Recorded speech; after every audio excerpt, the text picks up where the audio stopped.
dans le nord aussi. Et à ce moment-là, vous êtes comme un musicien, vous possédez un Stradivarius. Alors, comme on disait, on va monter des murs. Alors, plus facilement, sans monter la tour octogonale dans le jardin, si vous avez une pièce carrée, vous coupez les angles, vous mettez une plaque de contreplaqué, et vous allez couper les angles, de manière à réaliser une forme la plus octogonale possible. Parce que ce qu'il va falloir obtenir, c'est une géométrie qui s'approche de la perfection, de manière à avoir des lois d'écho physiques. Quand vous émettez le son, vous devez entendre l'écho qui revient à votre oreille. Et à ce moment-là, vous opérez, vous devenez en quelque sorte un démiurge dans votre création avec la loi d'écho physique. Et là, ça pénétrera beaucoup mieux dans l'astral que si on est dans une pièce normale. Donc je pense que c'est réalisable. Bernard, probablement l'écho, il faut être au centre ou bien...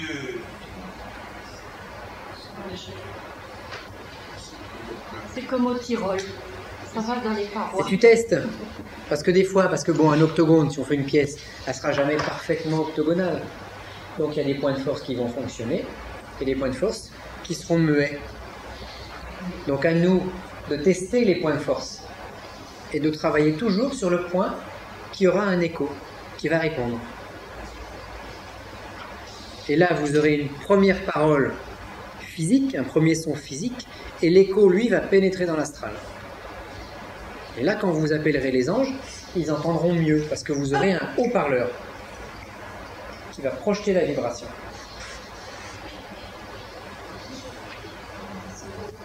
Donc, octogone vu en volume. Voilà. Alors, ce qu'ils faisaient chez les chevaliers, à la limite, ils se mettaient à plusieurs pour fabriquer un octogone. Puis bon, de temps en temps, il y en avait un qui y allait, puis après, c'était l'autre. Parce qu'évidemment, ça, c'est aussi une possibilité. Donc, en fait, si on veut vraiment travailler ces plans-là, on peut le faire. Ça, c'est la perfection. Bon. Mais sinon, je crois que l'image du drap ou du tapis qui est peint au centre de la pièce, c'est bien. Et puis, on peut très bien, donc avec des plaques de contreplaqué, couper les angles de la pièce. Et là, on a un octogone. Et même dans un studio... Dessiner au sol sans mettre du contreplaqué. Si on dessine une ligne, c'est imaginaire, tout est symbolique. Non. Là, c'est plus symbolique. Nous, ce qu'on veut, c'est plus que ce soit symbolique, c'est que ce soit opératif. Et des paravents.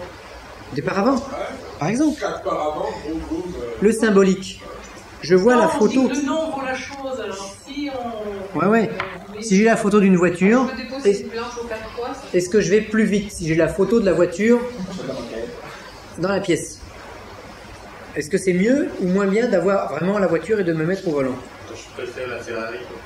Voilà. Bonne réponse. Il faut mieux être dans la voiture. Là, on va plus vite. La photo, c'est symbolique, c'est bien. C'est en 2 dimensions, la photo. La voiture, elle est en 3 dimensions. Donc, alors après, bien sûr, on fait en fonction de nos possibilités, de nos... Si vous avez des possibilités, certaines possibilités, c'est pour une raison précise. Parce que là, la tour octogonale, c'est un problème de finance, tout. Justement, bon, on revient à ce que vous disiez. parce que chez les... Comme 80% c'est opérateur, on n'a que les 20% qui sont extérieurs. Voilà, donc ça vaut vraiment la peine de vouloir investir trop dans quelque chose qui... Quand on sait qu'on est en bonne... Enfin, si on sait qu'on est un bon opérateur... Je pense que si on sait qu'on est en bonne voie et qu'on est un bon opérateur, si on a besoin de ce genre de machinerie, on va trouver les fonds pour la fabriquer. Au moment où on en aura besoin. Et je le place à la verticale ou à l'horizontale? Je peux faire attention. Par terre. L'octogone, il est par terre. Il est à l'horizontale. Donc il est à plat. Il n'a rien que ça, il n'y a pas d'hôtel dans la... Là, on ne parle pas de l'hôtel, on parle juste de la pièce. C'est quand même un investissement minime, quand même, une bâche. Il y a des bâches qui s'appellent la limite. Non, mais je oui. réfléchis à ça. Les bâches en plastique, si quelqu'un n'est pas très doué en peinture. Il barbouille la bâche, oui. Boum, boum, boum, c'est fait en... Celui qui bricole. Et on se rappelle sur du plastique. Ah ben moi je suis pas bricoleuse, mais pas oui, ça je suis capable de faire ça en demi-heure. Donc si Dieu vous a donné des cartes, des potes, c'est comme au poker à la limite, vous avez des cartes, vous devez jouer avec les cartes que vous avez, vous ne pouvez pas jouer avec les cartes du voisin. Bon, si vous avez la chance, si vous, comment? En plus, voilà. Bon, si vous avez la chance d'avoir des moyens, vous allez faire un octogone avec des cristaux de roche. Vous mettrez du rubis là, hein, rempli de rubis. Là, ce sera des émeraudes pour avoir les couleurs. Bon, ça, c'est le Maharaja qui a ses puits de pétrole et puis qui n'a pas de problème. Bon, sinon, on fait à sa mesure. Et si les arches veulent vous faire découvrir un oratoire octogonal, ils vous les feront découvrir, mais d'abord il faut prendre les contacts.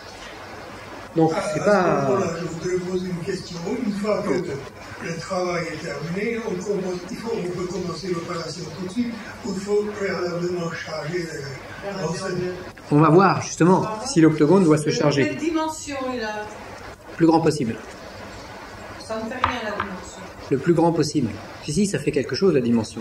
C'est comme un appareil d'onde de forme. Plus il est grand et gros, plus il va émettre d'énergie. Donc, quelle est la longueur et la largeur là, de l'oratoire? De l'oratoire, je dirais, c'est bien là, 2 mètres sur 2 mètres, 2 mètres. minimum. Et là, ça, c'est une pièce qui sera un bon oratoire. Il faudrait juste supprimer toutes les Si on décorations, ne sait pas le faire, on peut le faire avec une toile. couper les Il y a angles, des murs, on peut mettre une toile. retirer les vitres. Oh. Il suffit de mettre des freins ou un rideau en haut. Pour le prochain stage. Pour descendre l'initial et voilà. Oui. Ou des rideaux. Des scratchs. De préférence, elle est faite ce genre de travail pour faire des opérations individuelles ou des opérations collectives. Je dirais plutôt des opérations individuelles. Bon, des opérations à petit collectif, à 2 ou 3, à la limite, mais la théurgie ne se travaille pas en grand collectif parce que il faut une trop grande qualité de personnes. Et puis mettons, c'est pas qu'une question de qualité, c'est une question de correspondance.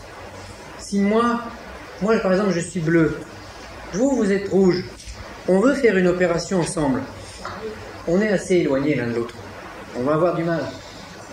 Par contre, si vous trouvez quelqu'un qui est de nature feu et vous êtes de nature éther, ça sera mieux, ça sera plus facile. Donc il faut Bon, sélectionner les voilà, donc ce genre de choses-là, faut se sélectionner en couple. Ça peut fonctionner parce qu'en couple, ça fait 2 personnes.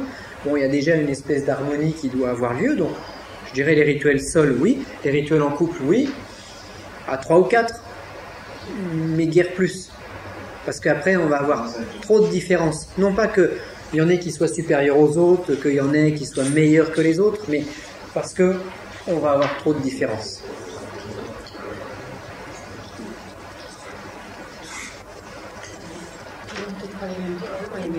Alors, voilà, on n'a pas les mêmes Il chiffres. peut y avoir un là-haut puis un là, donc oula.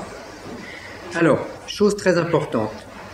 L'oratoire dans lequel vous êtes, donc on va considérer qu'on a pris un drap et qu'on a tracé son octogone, qu'on a mis quelques tentures, quelques scratchs là pour couper les angles de la pièce.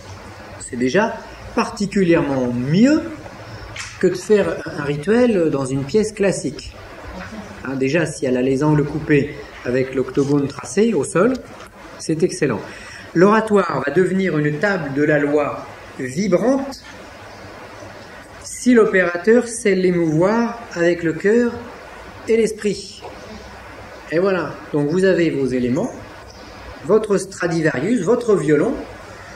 Si vous savez en jouer, vous allez obtenir une mélodie.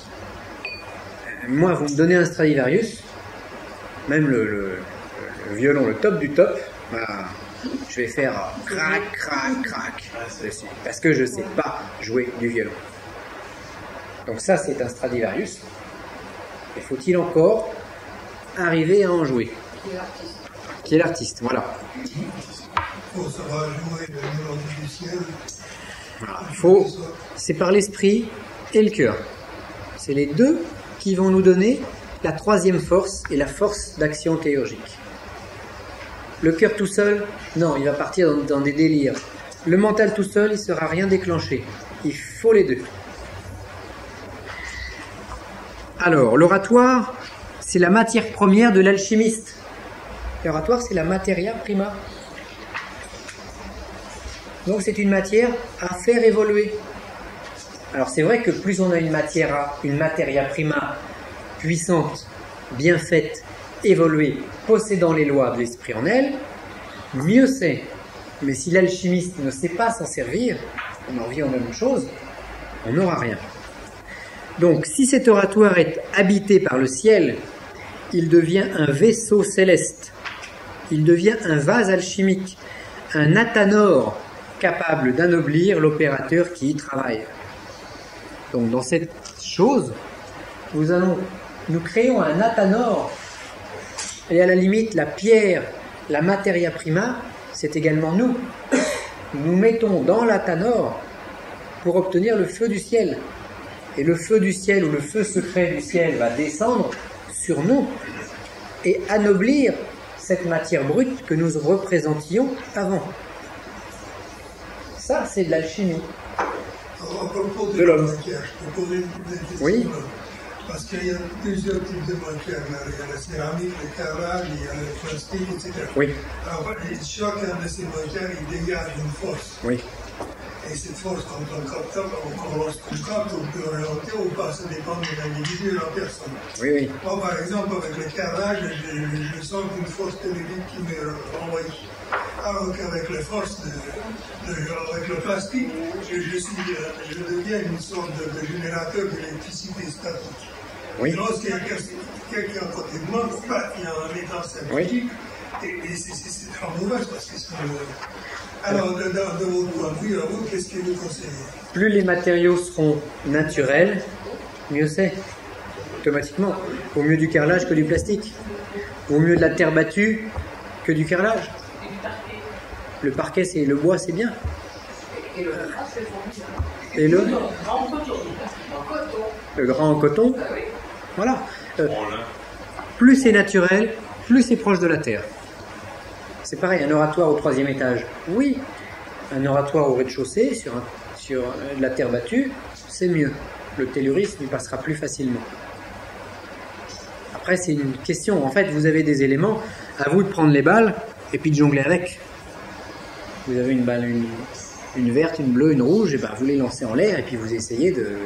Mais la première fois, ça ne fonctionnera pas. La première fois, vous allez prendre la balle bleue sur la tête, la balle jaune sur le pied, et puis vous n'aurez pas forcément le résultat escompté. Et vous recommencez, et vous recommencez, et vous recommencez. C'est par l'aimantation, c'est-à-dire c'est par la répétition des choses qu'on finit par attirer le ciel.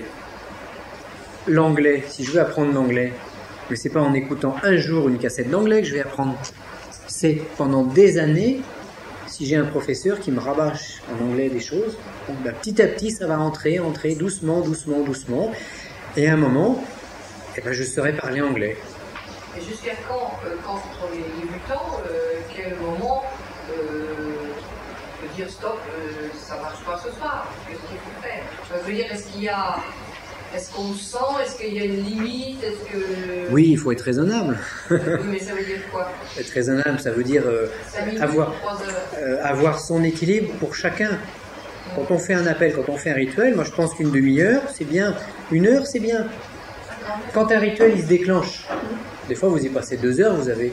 Ah oui, quand il se déclenche. Quand il se déclenche, bon. Quand il se déclenche pas, bah, qui vous prouve qu'il ne se déclenche pas? Vous n'avez rien senti. Je n'ai pas senti les choses. Ah oui. Ouais, je n'ai rien vu. Je n'ai rien entendu. Mais il s'est peut-être passé des choses.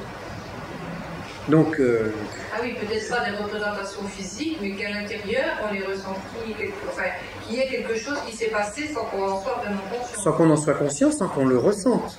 Parce que des fois, vous faites le rituel, il ne se passe rien, vous allez vous coucher, et quand vous allez vous endormir, vous allez faire des rêves très particuliers. C'est ce que je vous disais tout à l'heure. Ça, souvent, voilà. Ben ça, certains vont réagir comme ça. D'autres vont réagir, d'autres, ils sont en plein rituel, et puis d'un coup, ça y est, bah regarde, là, il y a un truc, là, il y en a un autre. Alors moi, je regarde, ah bon, t'es sûr? Ah bon, là, il y a vu un truc aussi, oui, regarde, il y a des taches qui se baladent, là, ça tourbillonne. Je le vois pas. Chacun va avoir à sa nature ses perceptions personnelles. Et lorsqu'on commence à travailler pour aller loin, au début, il faut faire quelque chose de simple. Alors quelque chose de simple, d'abord la respiration, tous les jours. Ça, c'est la base. Après, voilà, après, on tente d'entrer en contact.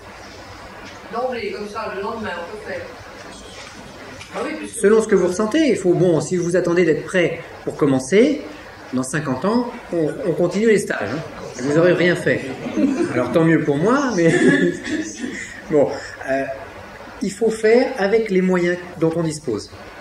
Ça, c'est capital. Vous n'êtes pas prêt, vous le faites quand même. Parce que sinon, vous attendez, on a un ami, un très bon ami, lui, ça fait, je sais pas, 4 ans, il se prépare.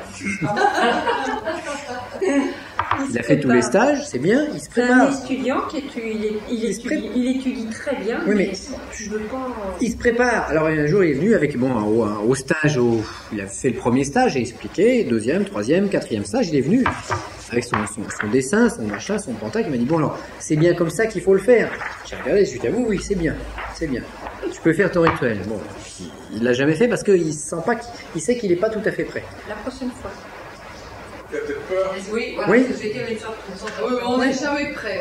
On n'est jamais prêt. Ouais, ouais. On n'est jamais prêt. Donc il faut prendre le risque. C'est le meilleur. Si on risque rien, c'est comme dans les affaires, c'est comme en amour, c'est comme en n'importe quoi. Si vous osez rien, si vous risquez rien, vous risquez pas d'avoir d'échec. De toute façon, il n'y a pas de risque. Hein, il n'y a pas de... Mais vous risquez pas de réussir quoi que ce soit. Et oui, c'est vrai. Il y a des risques en dehors de Faut l'échec. risquer. Voilà, c'est ça que je voulais dire. Non. Alors, si, il y a une petite chose. Ne vous amusez pas, il y avait une dame aussi. Donc, qui nous avait... Elle avait fait le rituel. Puis on lui avait dit, il faut faire le rituel, par exemple, à son nombre, une fois par mois, c'est bien. Elle me téléphone en me disant, oui, mais si je le fais une fois par semaine, est-ce que c'est mieux? Je dis, bon, à la limite, une fois par semaine, mais ça commence... Si ça se déclenche, attention, c'est quand même du feu. Donc, une fois par semaine, c'est... Bon, ça dépend des types de rituels. Et puis elle s'est dit dans sa tête, mais si une fois par semaine c'est mieux qu'une fois par mois, ça veut dire que tous les jours c'est encore mieux. Bon. Ah bah, en 2 mois, elle a failli aller en hôpital psychiatrique parce que tous ces problèmes se sont accélérés. Le feu qui est descendu, bah, il était là pour brûler toutes les émotions négatives, tous les tabous, toutes les choses inutiles. Mais ces choses inutiles, elles y étaient accrochées parce qu'on aime toutes nos tabous, nos défauts, nos petits trucs. On en a besoin de tout ça. Et le feu du ciel, il vient là pour nous les brûler. C'est des vieux oripeaux. Nos vieux oripeaux, voilà. Comme les mots. Et ça nous fait un peu mal des fois. Donc, il faut être raisonnable, il faut être en équilibre. Il ne faut pas le faire... les rituels qu'on verra demain, on verra un petit peu le rythme auquel on peut le faire. Il y a des rituels qu'on peut faire toutes les semaines, presque tous les jours, ça dépend qui on est. Et puis il y a des rituels qu'il vaut mieux faire qu'une fois par mois. Tous les jours. Il y a des rituels qu'on peut faire toujours. La respiration, on peut le faire tous les jours. Par exemple. Mais quoique certaines personnes qui seraient trop bloquées énergétiquement, le faire tous les jours, ça risque de faire remonter des problèmes inconscients.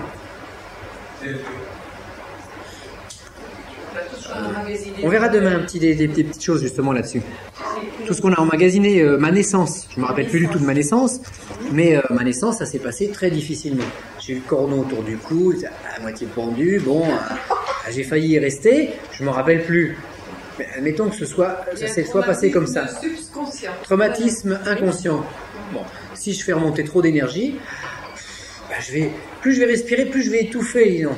Plus ça va me prendre comme ça. Ça peut arriver. Ça peut arriver. Donc, en général, une respiration par jour, vous risquez rien. J'ai été, comme je vous disais à midi, jusqu'à 8 par jour, ça va. Bon, alors si vous ne faites pas 8 par jour, faites-en 2-3, c'est déjà très très bien. Vous avez dit que ça durait combien la respiration? Une demi-heure. Une demi-heure multipliée par 8. Non, 8 par jour. 4 heures. Et puis en non-stop, c'est-à-dire, on respire, on s'arrête 2 minutes, on recommence. Et Hop. puis rebelote. Comme ça pendant 4 heures. Avec ça à faire, ça va. Voilà. Un jour, il faudra qu'on se fasse un stage comme ça. Mais il faut être Entraînement solide. intensif. Moi, je pourrais pas parce que je suis trop nerveuse. Bah, faut être... solide. faut... Ça peut peut-être justement calmer. Faut aller doucement. Non, pas toujours tout calmer. C'est incroyable.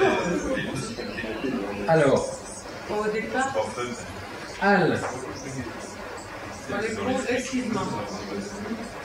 alchimie est différente de la chimie, je l'ai écrit avec un Y oui, oui. exprès. Hein. La chimie spirituelle et la chimie, elle est matérielle. Voilà, j'écris chimie comme les anciens. Ouais. Bon. Parce que la chimie des anciens, c'était des techniques de spagyrie, c'était des techniques déjà à moitié occultes. La différence entre la chimie et l'alchimie, c'est qu'on a le terme al ou el qui signifie Dieu.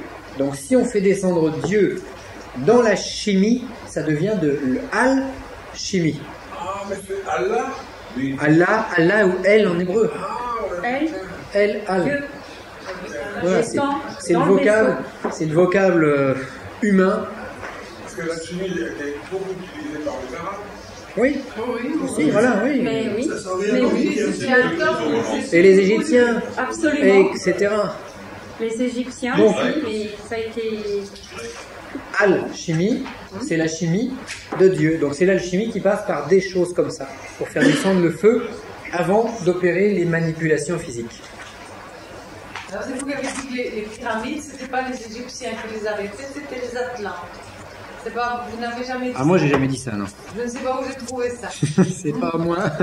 J'ai lu ça dans le Graal. je- Non, je pense que les Égyptiens, ils ont dû construire leur pyramide. Le sphinx, il est plus ancien, par contre. Le sphinx serait 10 Ou 000 ans. alors, c'est la connaissance des Atlantes qu'ils ont. Mais c'est quoi les Atlantes? Moi, le problème que j'ai, je suis ésotériste, mais j'ai besoin de preuves matérielles. Moi, je suis un peu comme saint Thomas, il faut que je touche pour croire. Si c'est pas logique ou si je touche pas, bon, les Atlantes, oui, mais pour l'instant, je sais que les Égyptiens, ils ont fait des pyramides. Ils ont hérité des Atlantes. C'est ce qu'on dit. Mais j'ai pas vu les papiers. C'est pas. Mais Ouais, il y a Il n'y a pas de preuve. C'est pas Non, il y a prouvé. des preuves. il y a trois pyramides. Je vois qu'il y a sûrement des preuves parce Il y en a un qui est dans l'Égypte, Oui. le deuxième il est dans le Vermine sur mer, et le troisième il est en Himalaya. Et il y a 400 degrés là-haut. Astralement on peut entrer, mais physiquement impossible. trouvé. Là. Voilà, donc dès l'instant où c'est pas... Moi, j'ai besoin, pour ne pas partir dans le mysticisme un peu débridé, moi, je reste surtout de par mon métier, je dirais. Surtout quand on est dans l'ésotérisme. On peut voir comme ça, hein. Oui, c'est rassurant pour vous. En fait, il vaut mieux. Ça n'a pas d'importance. Il faut... Non, non, ça a beaucoup d'importance. Parce que sinon, on part dans un délire, on part dans une fausse voie ésotérique. Vous auriez été fumeux, je serais plus là. Bah, faut mieux, c'est bien, faut pas. Moi, je réagis comme vous, j'ai réagi comme vous. Bon, il y a des gens avec lesquels j'ai étudié, puis d'autres non. Parce qu'il y en a qui étaient fumeux, puis d'autres qui étaient logiques. Et c'est pareil, même dans la logique, on parle de la respiration. La première fois que j'ai appris cette respiration, on m'a dit voilà, on respire comme ça, il va se passer telle chose. J'ai dit oui, mais rien ne me le prouve. Et la seule façon de savoir, c'était de le faire. C'était de prendre du métal, prendre une boule de plomb, et pendant 3 mois, en me disant est-ce que c'est vrai ou est-ce que c'est pas vrai. Et mon corps, il n'avait pas envie de faire les respirations. Parce que c'est dur. À propos de Alors, je l'ai fait, et au bout de 3 mois, je me suis rendu compte qu'il y avait des choses qui se produisaient autour de moi qui étaient statistiquement impossibles. Une coïncidence, ça arrive. 2, c'est plus difficile. 3, 4, 5, 6, 7, 8, 9, 10. Des choses qui se passaient, je me suis dit, bon, ok, ça fonctionne, donc je garde cet entraînement-là. Et c'est pour ça que je vous en parle aujourd'hui, parce que je l'ai utilisé, je l'ai étudié, je l'ai fait, j'ai testé, j'ai fait ça j'en ai fait des milliers de rituels de respiration. Vous avez mis combien de temps pour contrôler l'effet? Ça monte doucement, donc ça se contrôle relativement bien. Ça monte doucement, les Donc faits. c'est pas vraiment dangereux. Non, c'est pas dangereux. Mais on peut commencer sans avoir ces matériaux là. Ah oui. Alors je vous engage à le commencer. Si vous n'avez pas les matériaux, Ferme le poing. vous fermez le poing, On ferme le poing. Le pouce, là. vous ouvrez la main gauche et vous faites la respiration comme ça. Voilà, Bien sûr. Oui. J'ai un ami qui avait il a respiré pendant des mois, il avait des vieilles paires de clés en fer, Ah bah oui, tiens. et puis il s'était trouvé une espèce de truc pour mettre dans l'autre main, bon, il les faisait. Bah oui, mais il faut le Bah avoir. oui, les serpents. Du plomb et du fer. Ouais, Mais on aurait dû des faire. soldats de plomb en ce moment, il y a des collections là. Voilà. Des soldats de plomb là. Vous avez 15 soldats de plomb. Par contre, c'est un entraînement. Cet entraînement ne fonctionne que si l'on s'en sert. L'entraînement de sorcière, c'est comme la Bible. Voilà, cet entraînement ne fonctionne que si l'on s'en sert. Donc si on fait, Si on fait rien, il se passe rien, même si vous avez la... donc on fait gauche, et vous faites la respiration comme ça. Voilà, Bien sûr. Oui. J'ai un ami qui avait pris, il a respiré pendant des mois, il avait des vieilles paires de clés en fer, Ah bah oui, tiens. et puis il s'était trouvé une espèce de truc pour mettre dans l'autre main, bon, il les faisait. Bah oui, mais faut le Bah oui, les déchets Du plomb et du fer. Ouais, Et on des du fer. soldats de plomb en ce moment, il y a des collections là. C'est Voilà. des soldats de plomb là. Ils ont fait un soldat de plomb. Par contre, c'est un entraînement. Cet entraînement ne fonctionne que si l'on s'en sert. L'entraînement de s'en c'est comme la vie de Voilà, cet entraînement ne fonctionne que si l'on s'en sert. Donc si on fait, Si on fait rien, il se passe rien, même si vous avez la... donc on fait les respirations, et après on peut donc aller dans le... Non. Faites ce que vous sentez. Faites les respirations et faites le 36 en même temps, simultanément. Mais plus vous allez respirer, plus vous allez augmenter vos puissances. Mieux vous serez entendu. Plus vous allez vous auto-nettoyer. Et vous n'avez pas besoin de visualisation, d'image mentale. Non, non, non. Ça va plus vite en faisant la respiration avec la boule de plomb et la plaque de fer. Pas de visualisation de l'image mentale. Pas de technique comme de Spagyri. Vous savez, vous prenez une plante de Vénus, une plante de Mars, une plante de Mercure, et puis vous prenez les gouttes, et puis vous faites descendre les énergies progressivement. La respiration, ça remplace tout ça. Ça remplace également certains rituels de Kabbale. Rituels sur Keter, après sur Chochma, sur Bina, etc. et la descente. Faites la respiration, ça... Oh, mais la respiration, c'est pour se charger, mais après, pour faire le travail qu'on va obtenir, alors là, il faut utiliser l'image mentale. Oui, Ah, d'accord. Voilà. et c'est le meilleur rituel à la limite. C'est les rituels, je ne sais pas si dans certains temples de Shaolin, j'avais vu une photo, le sol était fissuré. Comme s'il y avait un tellurisme. Alors j'y ai jamais été, mais il y en a d'autres qui pourraient peut-être nous donner des informations là-dessus. Mais il y a des temples qui sont fissurés. Tellement les moines soldats ont travaillé le tellurisme avec des positions basses. Ils ont travaillé le hara pour faire monter l'énergie. Par le Et c'est donc une technique. vocable. Ouais. C'est une technique. Répétition, voilà, c'est ça. Quelqu'un qui fait des arts martiaux, s'il donne un coup de poing avec l'entraînement physique, c'est bien, il va avoir un impact. Mais s'il donne un coup de poing, mais qu'en plus il travaille le tellurisme de manière très forte, vous multipliez la puissance. Et à la limite, le cri qui tue, ou la projection mentale qui va l'accompagner, le kai, ça va être destiné, sans toucher l'adversaire, va être destiné à faire riper, à dégager. Vous avez quelqu'un en face de vous. Bon. Si vous poussez le kai, mais avec une charge tellurique extrêmement importante, vous allez décaler Oui, ben, l'esprit, l'âme blanche et l'âme noire du corps physique. Ça veut dire que vous allez avoir le corps physique qui va être comme ça, et puis poum poum poum, vous avez l'esprit, l'âme blanche et l'âme noire qui sont décalés. Ben, le gars il bouge plus, hein. Oui, il bouge beaucoup plus lentement. Et à ce moment-là, c'est plus facile de travailler, de le toucher. C'est une certaine façon, par la tai chi, on arrive à concentrer les forces qui Oui. sont matérielles. Oui, Presque. mais ce tai chi, si vous pratiquez la respiration, vous multipliez par 10 les effets du tai chi. Et là, on n'est plus dans un tai chi symbolique, mais vous allez rentrer dans un tai chi opératif, parce que là, ça va vraiment circuler beaucoup plus puissamment. Le Qigong, Tout pareil, tout pareil. Toutes les techniques pareilles. Le rebirth, comment ça s'appelle, les techniques de soins là? Le shiatsu ou les techniques là, que vous avez fait de guérison là, de machin. Ah, le Reiki. Reiki, voilà, le Reiki. C'est pareil. Si vous travaillez les techniques de respiration, votre Reiki sera beaucoup plus puissant. Parce que vous aurez plus d'énergie.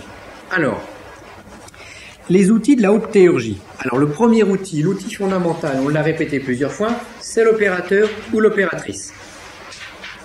Donc, l'opérateur ou l'opératrice doit comprendre la mécanique céleste et doit avoir un amour sans borne envers Dieu.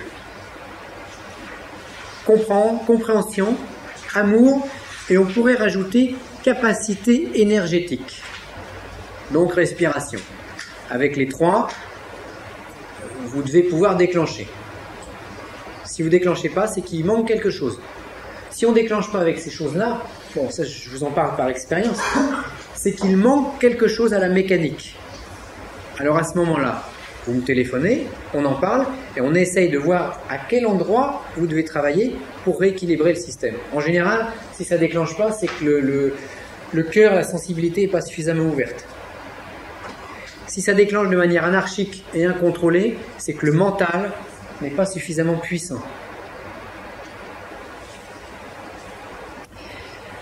Alors ensuite, une chose qui peut être un outil qui peut être important en théurgie, ça va être le blason personnel qui peut être remplacé par le pentacle d'autel. Bon, on a vu dans un certain nombre de stages, vous voyez ça dans certains livres, quand on fait une opération magique, on doit mettre sur l'autel le pentacle. Bon, alors vous dessinez en général un pentagramme, donc une étoile à 5 branches. Un pentagramme, on voit bien. Et ça, c'est censé représenter des choses absolument extraordinaires. Oui, il y a des choses plus puissantes que le pentagramme. Votre blason personnel, il y en a un ou deux qui m'avaient posé la question tout à l'heure. Votre blason personnel, qu'est-ce que c'est? C'est vous en image. Si au cours d'un rituel, vous avez la projection de votre état personnel sous forme d'image, eh bien vous aurez une puissance supérieure, parce que les anges, quand vous allez les appeler, ils vont dire « Ah oui, il sait qui il est, puisqu'il l'a dessiné. » Alors, un exemple de blason, comme ça. Hop. On va en donner un. Voilà. Le blason d'une dame. Bon, qui n'est pas là aujourd'hui. Ça, c'est un blason. Attention, ça, c'est un blason personnalisé pour un individu particulier. Par son nom de famille. Voilà. Par le nom de famille et puis par les qualités occultes de la personne. Alors, bon, je vous donne là un exemple. Si vous avez mon livre sur le traité du désenvoûtement, bon, vous avez un autre blason. Un opérateur, s'il veut vraiment se lancer, je dirais, dans l'ésotérisme actif, bon, c'est pas forcément un outil à posséder, c'est pas un outil qui va être totalement indispensable, mais c'est bien de le posséder. Alors ça, c'est un blason, c'est un écu, sous forme de losange, parce que c'est une dame. Un homme aura lui un écu, comme sur le livre, hein, comme ça, donc sous forme, hein, sur le désenvoûtement, sous forme d'écu. Hein, ce sera pas losange, ce sera un écu comme les chevaliers, comme les boucliers des chevaliers. Et quoi qu'on met ça? Ça, c'est le traité du désenvoûtement que j'ai écrit également. C'est bien de faire participer ça à un rituel. Alors le problème, c'est comment découvrir mon blason. Soit vous en avez les capacités, et à ce moment-là, vous êtes capable de, non par orgueil, parce que moi j'aimerais bien être un lion, alors que je suis peut-être une araignée. Bon, et par orgueil, j'aimerais être un lion. Alors je vais mettre un lion sur mon blason. À ce moment-là, ça ne fonctionnera pas, parce que moi je dois mettre une araignée sur mon blason. Ça, c'est opératif pour moi, et pas le lion ou l'aigle. D'autres ont d'autres schémas. Chaque personne va avoir un blason totalement différent. Alors soit vous êtes capable de vous dédoubler sur les plans alchimiques ou sur les plans du 36, c'est-à-dire que vous avez déjà travaillé tout ça depuis une quinzaine d'années, puis bon, ou c'est votre don naturel et vous pouvez y aller, ou alors, comme c'est mon cas, ben moi, malgré mon travail que j'ai fait sur le 36, je ne suis pas capable de découvrir un blason, ni le mien, ni celui de quelqu'un d'autre. Dans le chêne d'huile, on représente chacun un animal. Ça n'a rien à voir. Ça n'a rien à voir. On oublie tout ce qu'on a vu, toutes les lectures, et on fait tout nouveau au stage. Ça, c'est un blason alchimique. Donc ce blason alchimique, bon, j'ai la chance de connaître quelqu'un qui est capable d'aller dans les plans occultes pour retrouver les couleurs, les armes parlantes, les éléments qui vont constituer mon blason. Et le rouge, sur les pattes de l'aigle, représente quoi? Ça représente ce que ça doit représenter pour la personne à qui est destiné ce blason-là. Il faut que l'héraldique... C'est de l'héraldique. Il faut qu'ils vous connaissent. Alors, non, c'est de l'héraldique alchimique. c'est pas de l'héraldisme profane ou classique. Voilà. Donc, ça va plus loin. Alors, bon, en 2 mots, le blason, c'est vous en image. Alors, le blason, soit vous vous en servez comme pentacle d'autel, soit, si vous ne l'avez pas, vous prenez autre chose. Hein. Et à ce moment-là, on travaille avec le 36, qui sera beaucoup plus général, qui ne sera pas personnalisé à vos armes avec vos couleurs, mais qui sera tout de même représentatif et opératif, mais moins puissant automatiquement. Est-ce que le fait de travailler avec un blason donne plus de chances de pouvoir percevoir quelque chose quand on essaye de faire descendre les oranges? Ça donne plus de... C'est un outil supplémentaire qui est très peu, qui est quasiment inconnu de l'ésotérisme classique. C'est un outil supplémentaire. Moi, j'aime bien, quand je fais une opération, m'entourer du maximum de précautions, du maximum d'outils pour que tout se passe bien.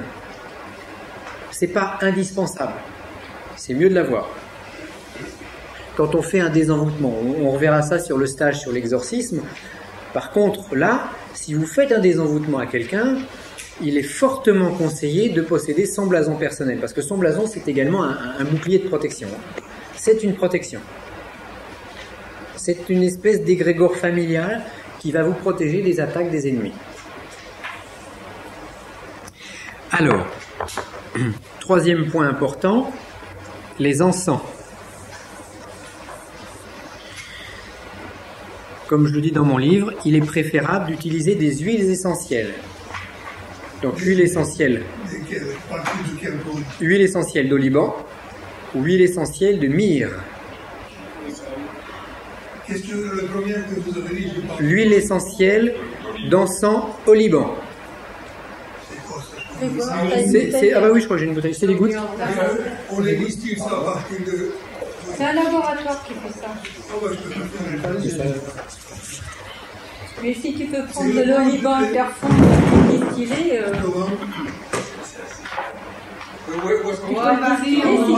tu fais fondre ta gomme. Moi, je fais chimiquement absolument pur. Alors que le laboratoire, il faut ça dans les... Alors bon, de l'huile essentielle d'oliban, en voilà, en pharmacie. Oui, ça en pharmacie. Pas dans n'importe quelle pharmacie, bon, ou en une pharmacie qui fait pharmacie diététique, une grosse pharmacie, phytothérapie, voilà. Il faut une huile essentielle qui soit à usage, une huile essentielle qui puisse s'absorber. Nous, on va le brûler sur le charbon, mais c'est mieux si elle peut s'absorber parce qu'elle sera plus pure. C'est vrai qu'il faudrait que... La myrrhe aussi, ça peut se trouver en pharmacie. La myrrhe en pharmacie. Alors la myrrhe, ça s'écrit M-Y-R-R-H-E. Vous avez une adresse ou Oui, oui. à Paris? Non, Paris, non. Non, Bon, éventuellement, si vous en trouvez pas un, on peut essayer de s'arranger. correspondance. Oui. Et tout ça, c'est marqué dans votre fascicule, tout ce que vous nous dites. Ça, c'est pas... oui, oui. Oui, donc éventuellement, vous me passez un petit coup de téléphone, mais c'est pas... Celui qui vous sera donné à la fin du stage. Vous avez le résumé. Tu l'avais noté, Anne? Tu l'avais noté, ça? Non, mais Anne, vous avez 2 Anne ensemble. Je ne me rappelle pas. Bon, on va donner alors. Alors, il est intéressant dans un rituel d'avoir une dague. Alors ça, c'est par exemple une dague qui est pas mal. Oh, il est beau, hein. Elle est belle, hein, oui. Voilà, Ah, une dague. Ça, il est chargé déjà. Ah, peut-être. Si vous n'avez pas tout vu. Voilà. Bon, alors, pourquoi? Parce que ça représente le feu. Ça représente une flamme. Mais le feu est également symbolisé par un triangle très pointu.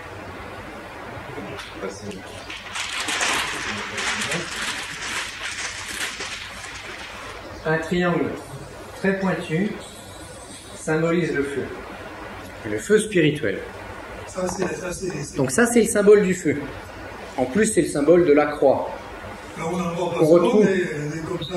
Comment? On ne voit pas souvent des comme ça. Alors bon, en cherchant un peu, on peut trouver. Alors, c'est pas l'objet qui va être important. Bon, C'est la forme qui Voilà, c'est la forme, c'est le symbole. Bon, c'est vrai que celle-là, elle est jolie. Bon, il y a des petites dorures. C'est une petite dague de, j'irais de fine, une dague chic. Voilà. Bon, mais c'est vrai que pour prier les dieux, il est peut-être préférable d'avoir des outils de qualité. C'est pour ça qu'au lieu de brûler des encens vulgaires, on va brûler des huiles essentielles.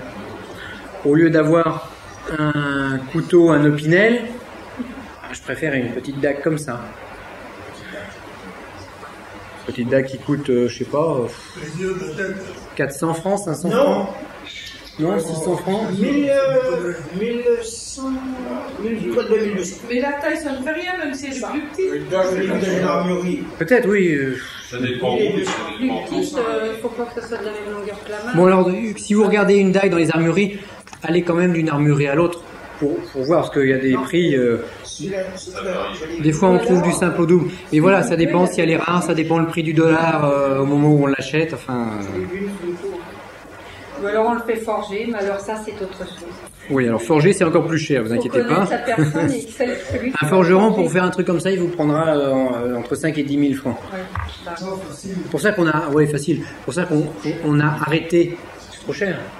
Mais bon, quoique si vous y consacrez votre vie à l'ésotérisme, Ça vous pouvez. doit avoir des propriétés particulières, quoi. Donc, Ah, il y a certaines C'est femmes, oui. la propriété des pointes. Voilà. Vous avez en armurerie des dagues de lancer, c'est-à-dire c'est des couteaux pour lancer.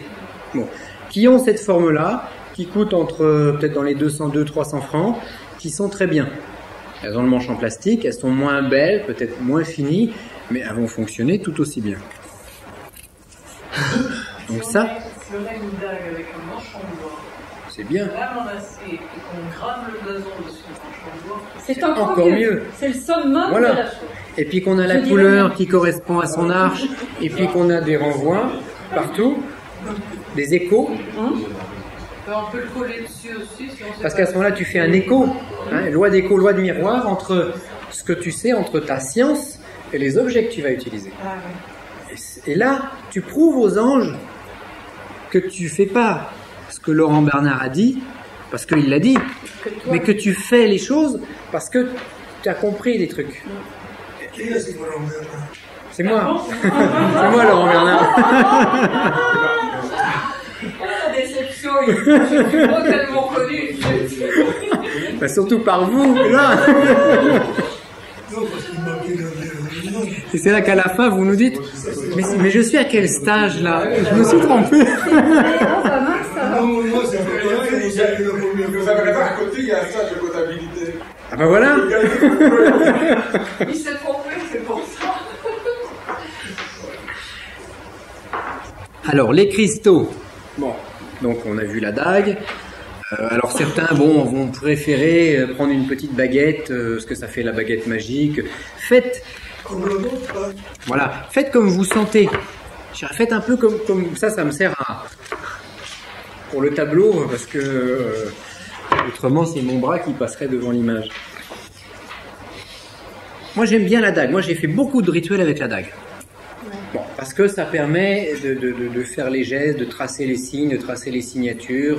Et on peut s'en passer ou pas dans l'absolu? Comment? Dans l'absolu, on peut s'en passer ou c'est pas préférable de s'en passer? Je dirais qu'aujourd'hui, pour l'instant, pour nous qui sommes un petit peu débutants dans la chose, on va prendre là une dague. Bon, à la limite, un maître spirituel n'aura pas besoin de dague. Mais à la limite, il n'a plus besoin de travailler sur ces choses-là puisqu'il a déjà reçu le feu. Il y a un moment où on est obligé de prendre nos béquilles pour marcher. Parce que sinon, si on ne prend pas de béquilles, on reste sur place. Donc il faut accepter, il faut avoir, je dirais, l'humilité de prendre les béquilles pour marcher, et après, on pourra s'en passer. Mais au démarrage, Mais prendre dessus. comme disait Anne nous disait tout à l'heure, oui, mais après tout, symboliquement, le mental pouvant tout faire, on n'a pas besoin de tous ces éléments. Non, on en a besoin aujourd'hui. Plus tard, on pourra s'en passer. Les cristaux. Il est bon de faire participer, d'avoir un cristal de roche pendant un rituel. Alors, j'ai beaucoup travaillé avec un œuf en cristal de roche. Un œuf en cristal. Donc il était taillé. Voilà, un œuf taillé. Alors, c'est pas du cristal de plomb, c'est du cristal de roche. Vous avez des petites des petites incursions à l'intérieur. Ça dégage de l'électricité négative. Ça, on va voir à quoi ça sert. Négatif. Donc un œuf en cristal de roche, ou alors une boule en cristal de roche, plus le cristal est gros, important, plus il sera puissant. Alors, le rôle du cristal. Le cristal est un amplificateur d'énergie. Donc quand vous faites un rituel, le cristal va amplifier. Si vous faites dans l'octogone, bah, pourquoi pas mettez le cristal au centre. Ou sur un des chakras. On l'a vu. Ou si vous avez envie de le mettre à un certain point, faites-le. Le cristal va amplifier les énergies. Le cristal a un second rôle, c'est un rôle de rééquilibrer.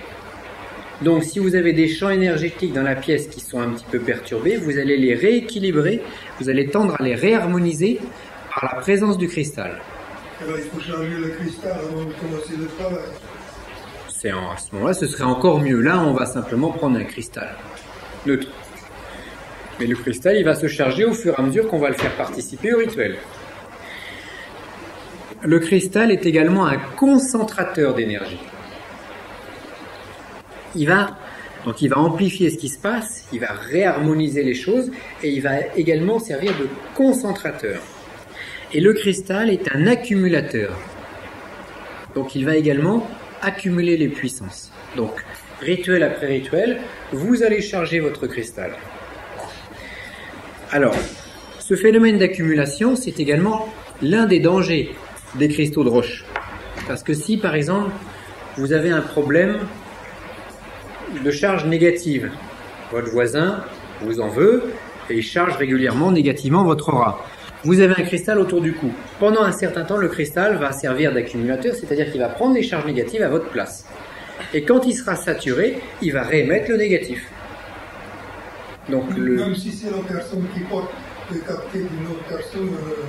Si j'ai un cristal de protection qui va se charger de tous les miasmes qui traînent, au bout d'un moment, ça va devenir une véritable source d'envoûtement, ce cristal. Parce qu'il sera chargé. Faudra. On peut le décharger ou pas? Faut le mettre dans l'eau. Voilà. Le laisser dans l'idéal, c'est de le laisser dans une rivière qui court. Une rivière ou un ruisseau ou un petit torrent. Dans de l'eau salée. Vous laissez 3 jours votre cristal dans l'eau courante. C'est pas une eau stagnante, c'est une eau courante. Ça va laver le cristal. À défaut, vous le mettez sous le robinet. Dans la cuisine ou dans la salle de bain. À défaut, vous le mettez dans une bassine d'eau salée. Mais le mieux, c'est la rivière. Il faut laisser au minimum 3 jours. 3 jours minimum. 3 jours. Ah oui, minimum. Et si on le met sous le robinet, il faut laisser combien? 3 jours. Bon, 3 jours. 3 jours, c'est mieux. 3 jours. C'est mieux. Pouvoir le faire. Bon, un jour, j'avais fait beaucoup de rituels de nettoyage. Dans votre octogone, vous pouvez également utiliser des métaux. Alors, je vous le conseille pas forcément, pour 2 raisons. Parce que ça risque d'alourdir un petit peu le rituel. Et puis, ça va faire un coût supplémentaire. Les 2 métaux à utiliser pour le travail du 36 seront l'or et l'argent.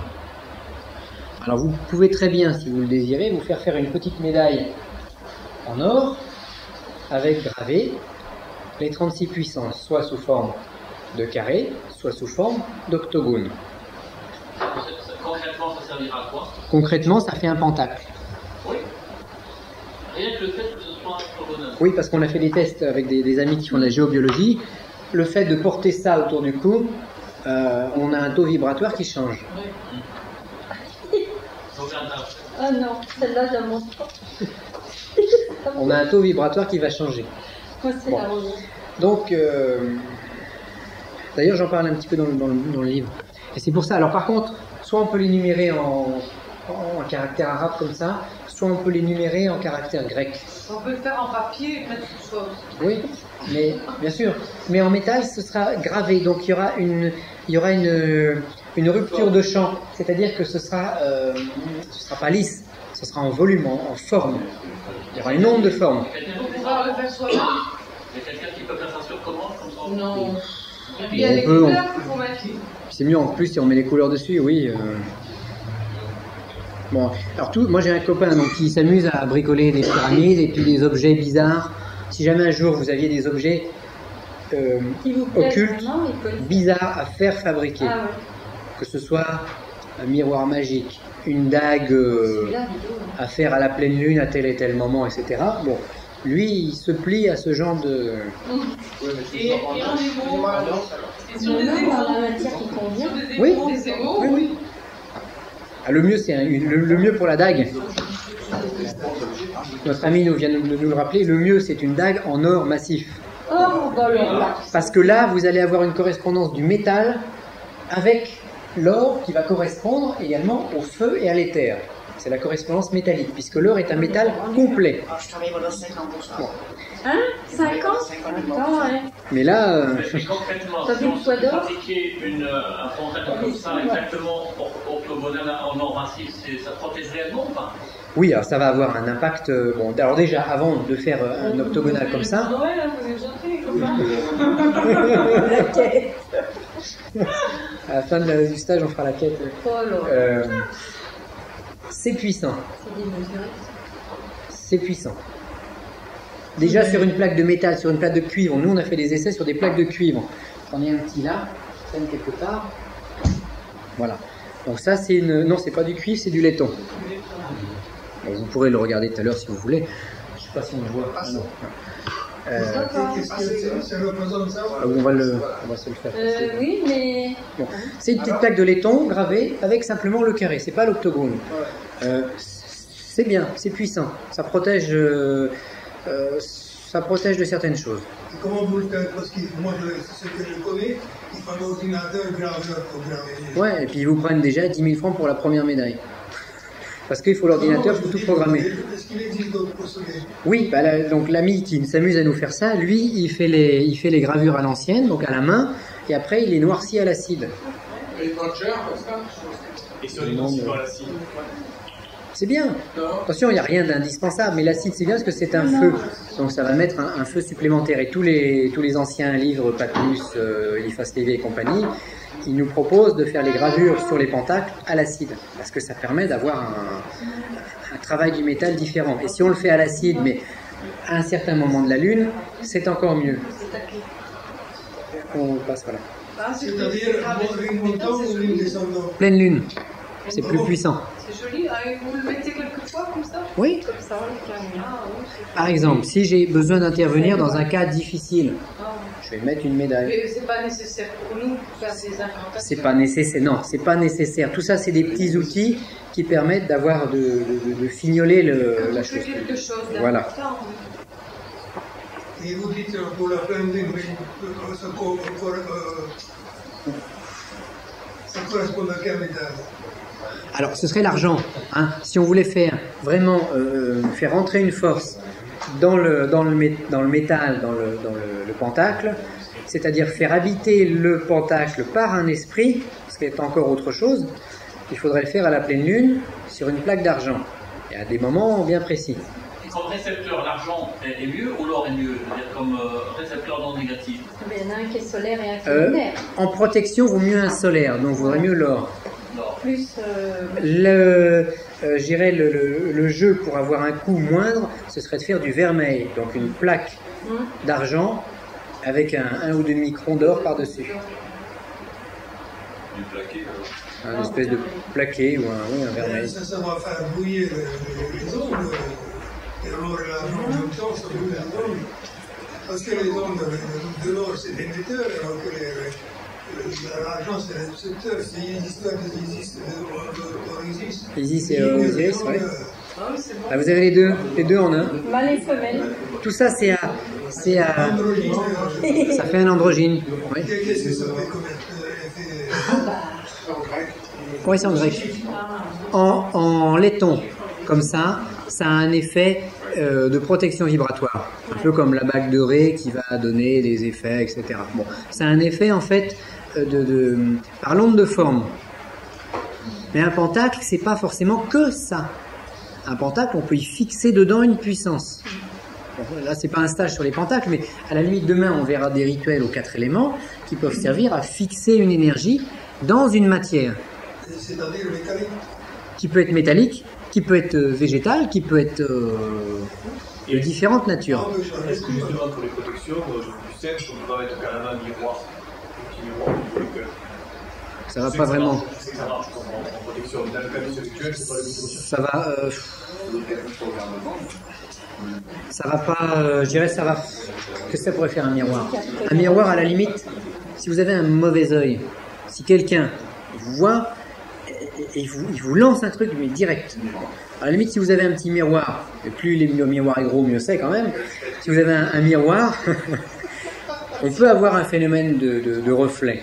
Mais il y a d'autres attaques magiques qui vont passer par derrière, donc elles... Voilà. Oui, ma question c'était, parce que je sais que le miroir a un principe de protection, mais pour les charbons, ça ne remplacera pas, je dirais. Ah non, non, disons pour un travail en oratoire, le miroir, on va l'exclure. Une petite chose, il faut être très vigilant quand on utilise un miroir, justement, si jamais je suis avec un miroir visible et que je suis devant ça, j'inverse la forme. Et donc, si on travaille sur les émissions induites par les formes, on crée une inversion de ça. Oui. Si le miroir renvoie là, il se passe des choses qui vont... Tu les mets à l'envers, tu fais un reflet inverse. Fais attention. Et il a raison, tu inverses tout. Il a... 72. S'il vous plaît. Oui. Ça représente ça, mais ça c'est gravé en grec ancien et là c'est des chiffres. Oui, et c'est le même. Il est plus puissant en grec ancien qu'avec les chiffres. On a testé pour vous. C'est la même chose, c'est les mêmes nombres. Mais ils sont plus puissants en grec. Alors pourquoi?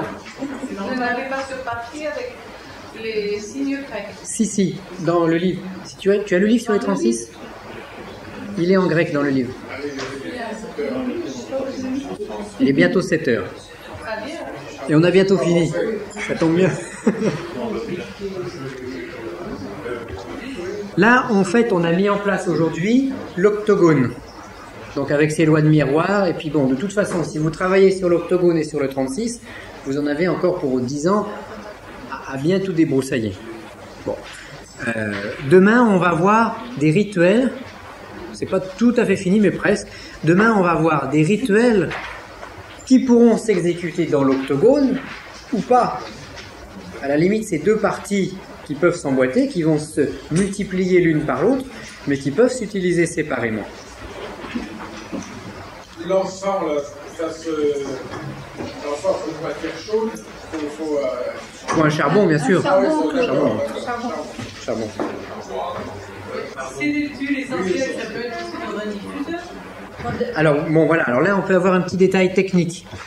Ce serait peut-être mieux, j'ai pensé, parce que le charbon va carboniser l'essence de l'huile, va la carboniser, va la brûler. Bon, dans un diffuseur, voilà, une bougie avec un petit diffuseur dessus, ça va chauffer l'huile essentielle, ça va l'évaporer de manière plus lente, sans la brûler. Ce sera plus éthérique, on gardera l'ensemble des substances. Donc c'est mieux dans un diffuseur. C'est mieux un diffuseur. Alors, charbon ardent, on peut utiliser la résine. Oui, mais la résine elle carbonise au bout à la fin de la combustion. La première chauffe va faire évaporer l'essence. Après, ça carbonise. Oui, ça. Mais l'essence s'évapore déjà en premier. Oui. Après, ça carbonise. On revient une seconde sur le contact ici qu'on distribue. Est-ce que ça prend ceci qui est en fait bidimensionnel? Est-ce que ça protège de la même manière que quelque chose qui est tridimensionnel? Ça dépend de la chose qui est tridimensionnelle. Si on essaye d'avoir la même hauteur que ceci en tridimensionnel. Le tridimensionnel, c'est ça. C'est la pyramide. Le carré projeté dans l'espace, c'est la pyramide. Alors à la limite, il faudrait, bon, plus petite, mais il faudrait avoir la pyramide autour du cou. Et le plus efficace encore, ce serait de se mettre en dessous. Un chapeau et deux lunes sur le côté. Alors, une des utilisations de ce pentacle, bon, on va voir aussi un petit truc, c'est que, bon, s'il est porté comme ça, à même, on va avoir une réaction. Par contre, ce pentacle va se charger sous la pyramide. Alors vous allez laisser ce pentacle pendant 28 jours sous la pyramide, et là vous allez avoir la charge de l'onde de forme, plus la charge énergétique de la pyramide dessus. Et là, ça va amplifier encore le système. En fait, on va essayer de monter des amplificateurs sur d'autres amplificateurs. Si tu as la signature, après c'est bon. Donc, vous, en principe, c'est ce que vous faites. En principe, quand vous conseillez à quelqu'un de porter ceci, vous le chargez pendant 28 jours. C'est comme ça que vous faites en principe. On peut le charger pendant 28 jours. On ne le fait pas parce qu'on s'est aperçu que déjà, il était protégé. Il protège déjà. Oui, d'office, il se protège. D'office, il protège. Mais si on veut une surprotection, on va le laisser sous la pyramide pendant 28 jours. Et on peut le laisser là-dedans, ici? Oui. Sur celle-là? Sur cette pyramide-là? Jusqu'à demain? Non. Pour voir si ça... Non, en principe, est-ce qu'on peut prendre... Oui. On peut prendre si cette pyramide-là et le mettre à l'intérieur. Oui, voilà. On prend un verre qui fait le tiers de la hauteur, pour être au niveau de la chambre du roi. Hop. On met la pyramide par-dessus. Et on laisse 28 jours. Alors bon, c'est pas le stage. Là, on fait pas le stage sur la pyramide, donc on en parle juste comme ça très très rapidement. Mais c'est ça. Ça, c'est une pyramide. Ça, c'est le 36 vu sous forme de volume. Et c'est le volume le plus adapté à la projection du 36. Donc que ce soit, à la limite, le stage sur les pyramides, c'est un petit peu le complément du stage qu'on fait aujourd'hui, qui est lui-même le complément du livre, etc. Parce que ça va être une manipulation encore différente de nos 36 puissances. Et une manipulation qui sera peut-être plus matérielle, plus facile, moins rituelle. Bon, là, on va laisser les énergies du soleil, de la lune, les énergies lumineuses, traverser les carreaux, donc se charger de lumière, pour magnétiser ce qu'il va y avoir au centre. Donc idéalement, il faudrait mettre ceci à l'extérieur, et puis l'autre au tiers supérieur, c'est ça? Voilà, c'est ça, bon, très grossièrement. Est-ce que ça, avec cette pyramide, on peut obtenir des effets comme on obtient avec la pyramide égyptienne? C'est beaucoup. Ça, c'est la pyramide égyptienne est une pyramide de mort, momificatrice. Ça, c'est une pyramide de vie, équilibrée, de par ses architectures, de par sa forme. Elle est plus pointue que la pyramide égyptienne. Donc, elle sera plus puissante pour la vie. C'est une pyramide qui va soutenir la vie. Alors que la pyramide égyptienne, elle va momifier, elle va dessécher. C'est le rayon vert, c'est le vert négatif. L'origine de cette pyramide, je me rappelle. C'est une projection du carré. À l'origine, non. Elle a été trouvée où? Qu'est-ce qu'il a inventé? C'est sans doute les Égyptiens qui l'ont travaillé, mais s'ils avaient des pyramides en verre, parce que vous êtes aperçu qu'il y avait des pyramides égyptiennes qui étaient tronquées. Vous avez les pyramides, un plat, hop, oui. c'est ça les pyramides. On ne sait pas ce qu'il y avait au-dessus. Mais c'est vrai que si c'était des constructions de cette nature-là, transparentes en verre ou en d'autres matériaux, elles ont disparu par le temps. La pyramide égyptienne, il se travaille au milieu, que celle-ci, si je comprends bien, il travaille au sol. Non, on travaille au milieu, pareil. La chambre du roi. Celle-là, elle a pareil. été trouvée en Égypte. Elle n'a pas été trouvée en Égypte, elle a été trouvée dans l'atelier de notre ami qui les fabrique. Mais il l'a fabriquée d'après une inspiration des Égyptiens. D'après ça, c'est toujours la même chose. On l'a vu. Tu avais fait le stage sur la pyramide. Tu as fait le stage sur la pyramide. Oui. Oui. Eh ben, on en a parlé à ce moment-là. Ça vient de où? D'origine, on a trouvé ça. Oui. Mais c'est éternel. Autrement dit, n'importe qui soit un peu bricoleur peut fabriquer quelque chose qui ressemble à 100% et ça marchera. Ça va être efficace. Voilà, dès l'instant où il y a un certain nombre de contraintes techniques à résoudre, et puis à partir de là, on va avoir un outil avec une proportion, une géométrie très particulière. Ça a toujours été connu des alchimistes, cette pyramide.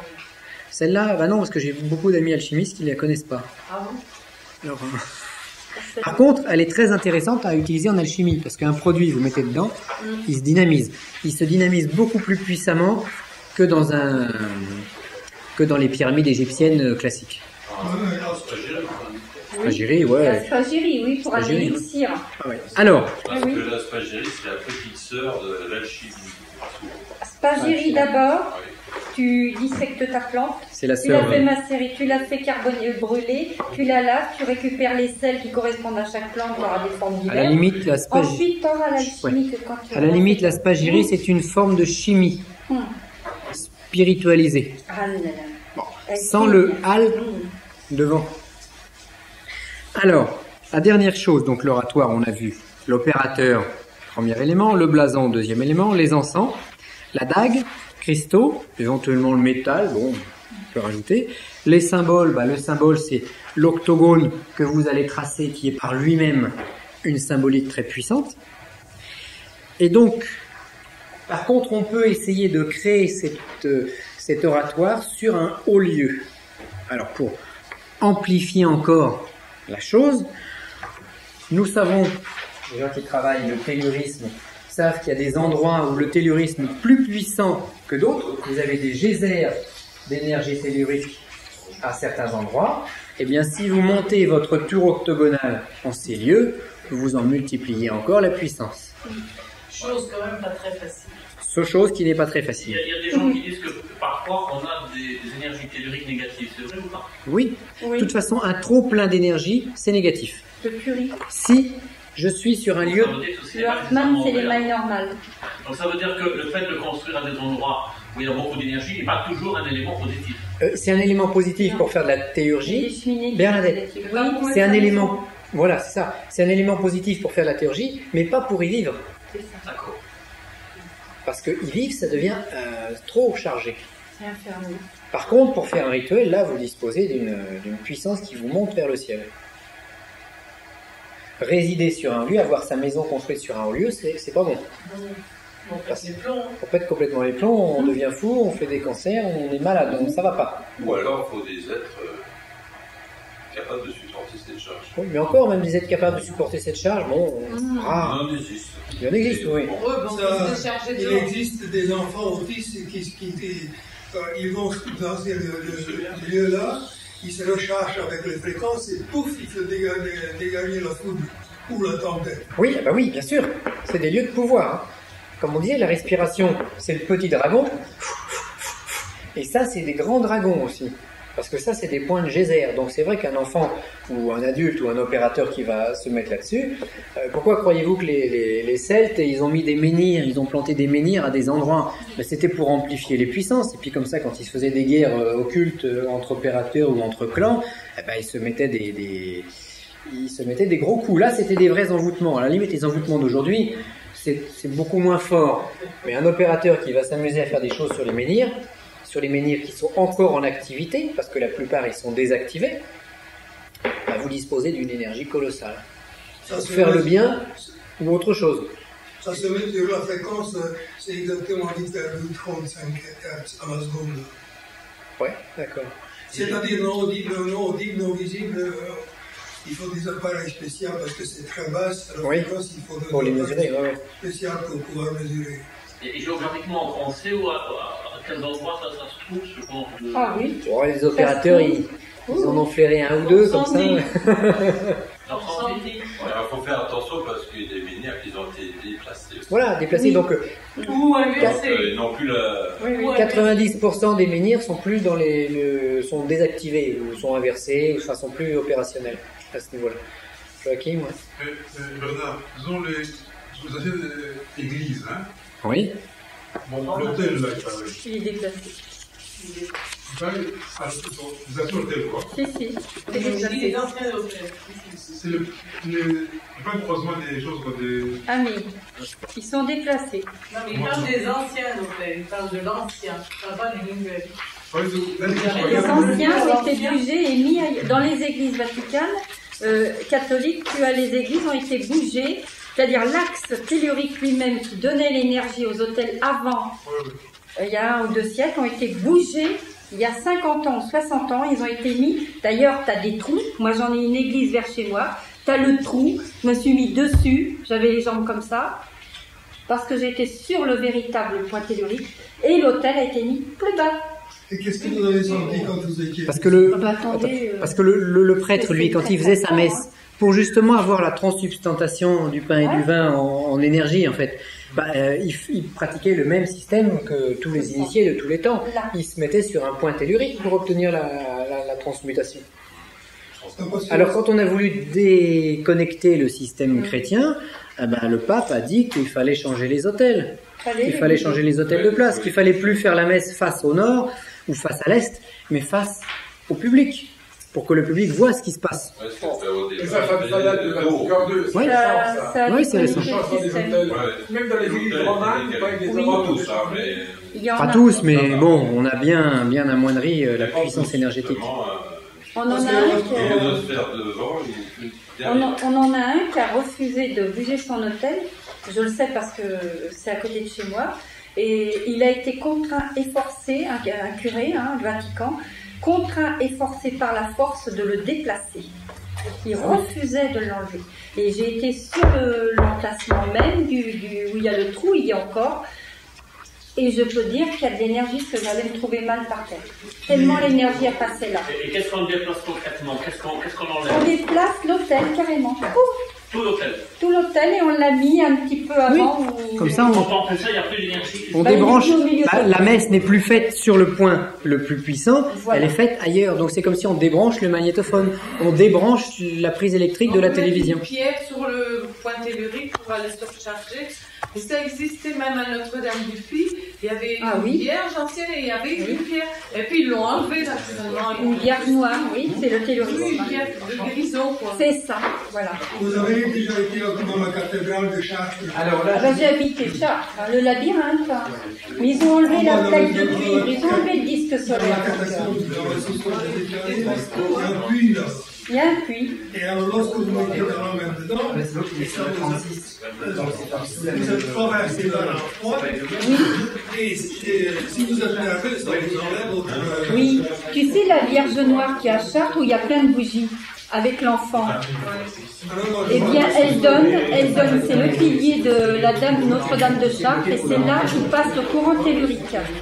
C'est elle qui provoque le courant tellurique. Dernière petite chose. Il y a un puits et il est en... Alors il faut y aller voir des forces. Voilà, dernière petite chose. Je vous ai donné là le prochain stage qui est sur la pyramide du 36. Alors si vous voulez vous inscrire, bon, il sera exactement au même endroit, il sera ici. Si vous voulez vous inscrire, à la limite, bon, vous pouvez le faire demain ou vous avez un petit peu de temps. Par contre, si vous désirez une pyramide, moi, il me faut des réponses ou des commandes si vous voulez la pyramide assez rapidement.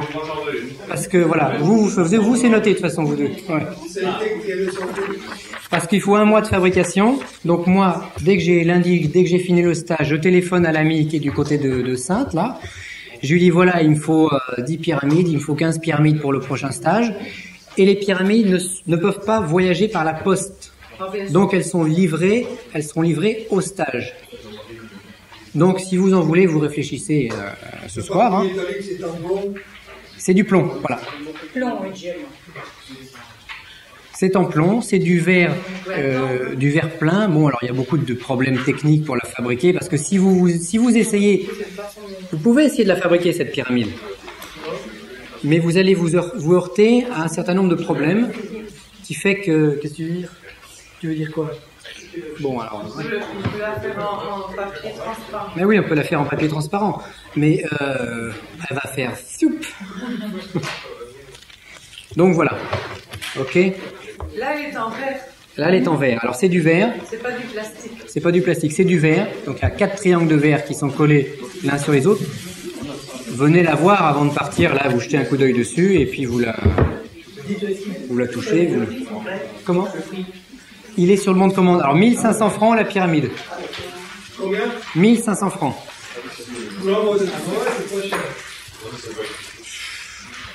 Il y a un boulot énorme là-dessus. Hein. C'est pas excessif. Non, c'est pas. Alors c'est cher parce que bon, il y a. C'est cher mais pour le travail qu'il y a dessus. C'est pas fait. Non, il faut que oui. Je l'ai pas amené, mais il y a un socle avec aussi. J'ai pas dit que c'était cher. J'ai dit que c'était pour l'amour du travail, c'est pas cher.